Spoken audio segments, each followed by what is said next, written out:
السلام علیکم دوستو، کیسے ہیں آپ سب؟ امید کرتا ہوں آپ سب خیریت سے ہوں گے۔ دوستو، میں نے اس کہانی کا پہلا حصہ پہلے ہی اپلوڈ کر دیا تھا، یہ اب اس کا دوسرا حصہ میں آپ لڑکے نے کہا پاپا اور ماں باہر ہیں، لہٰذا آپ پچھلے دروازے سے آ سکتی ہے۔ لڑکی: آ سکتی ہوں، لیکن اگر کوئی جاگ گیا تو لڑکے نے کہا تم آؤ تو صحیح، کوئی بھی نہیں اٹھ پائے گا۔ لڑکی کس طرح ہمت کر کے گھر سے باہر آئی اور لڑکا بھی وہاں آ گیا۔ دوستو، اس کے ساتھ ہی ایک مندر تھا، وہاں پر بہت سے درخت تھے۔ وہ دونوں ایک ہی درخت کے پودے سے متصل شاخ پر بیٹھے تھے۔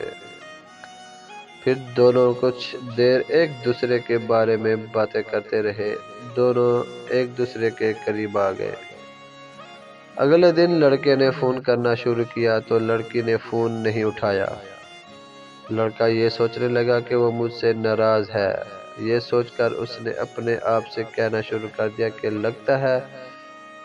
لگتا ہے کہ میں نے کچھ غلط کہہ دیا ہے، اسی وجہ سے وہ ناراض ہو گئی ہے۔ تم کو اسے سوری کہنا چاہیے۔ وہ سوچ رہا تھا کہ لڑکی کا فون آ گیا۔ جب لڑکے نمبر کو دیکھا، فوراً فون اٹھایا اور کہا کل کے لیے سوری، برائے مہربانی مجھے معاف کر دیں۔ لڑکی نے کہا کہ آپ کس چیز سے معافی مانگ رہے ہیں؟ آپ نے کیا کیا ہے؟ میں آپ سے ناراض نہیں ہوں۔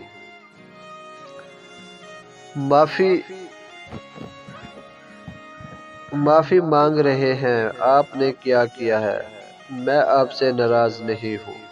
لڑکا بولا تو پھر تم میری کال کیوں نہیں لے رہے تھے؟ میں نے سوچا کہ آپ کل کے لیے ناراض ہیں۔ لڑکی نے کہا کیا تم پاگل ہو چکے ہو؟ کیا میں کوئی کام کر رہی تھی، لہٰذا میں نے فون نہیں اٹھایا اور آپ نہیں معلوم کیا کیا سوچتے رہے۔ اور پھر وہ دونوں پہلے کی طرح باتیں کرنے لگے۔ دوستو، کچھ دن تک تو یہ دونوں ایک دوسرے کو اسی طرح وقت دیتے تھے، لیکن کچھ دن بعد لڑکی اس سے بات کرنے کے لیے وقت نہیں نکالتی تھی۔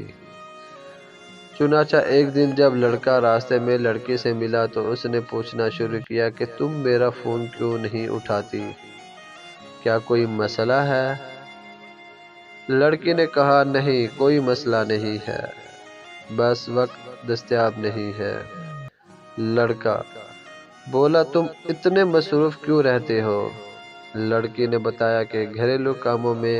لڑکا سوچنے لگا کہ پہلے بھی گھر کے کام ہوتے تھے لیکن اتنی مصروف نہیں ہوتی تھی، پھر اب یہ کیوں کہہ رہی ہے کہ میں گھر کے کاموں میں مصروف ہوں۔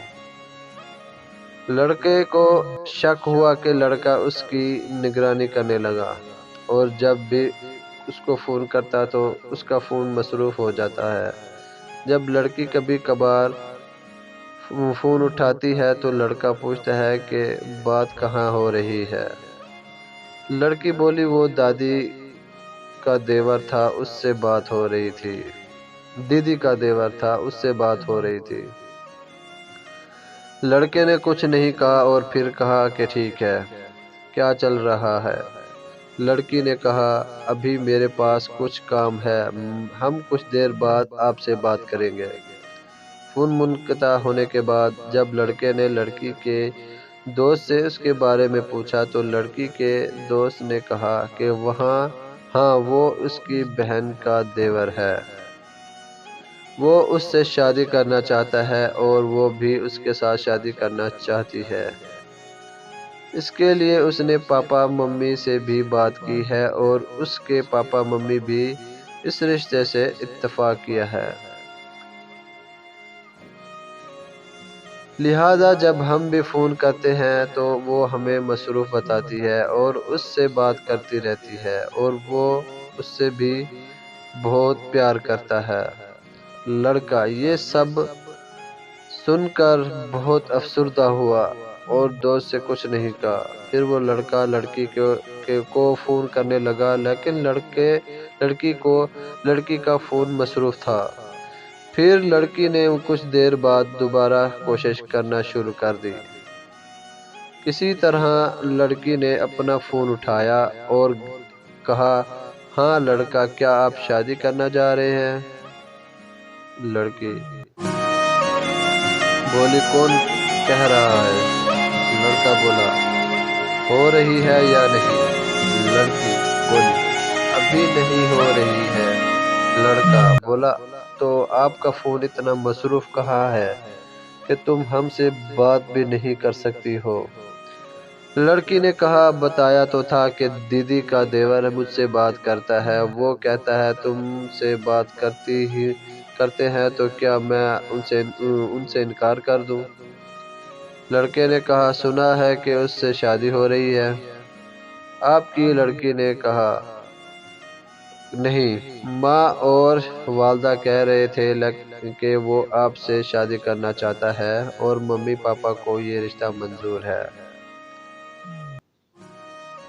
لڑکی نے کچھ نہیں کہا اور فون کاٹ دیا۔ پھر لڑکے نے کبھی فون نہیں کیا اور نہ ہی اس نے کبھی لڑکے کا فون اٹھایا۔ ابھی اس کی شادی نہیں ہوئی ہے، پھر بھی لڑکی اپنی دیدی کے دیور سے بات کرتی ہے اور لڑکا اسے دیکھتا رہتا ہے، سوچتا ہے کہ کاش وہ مجھے مل جائے اور بہت پریشان ہے۔ لڑکی اسے دیکھتی ہے لیکن کسی انجان کی طرح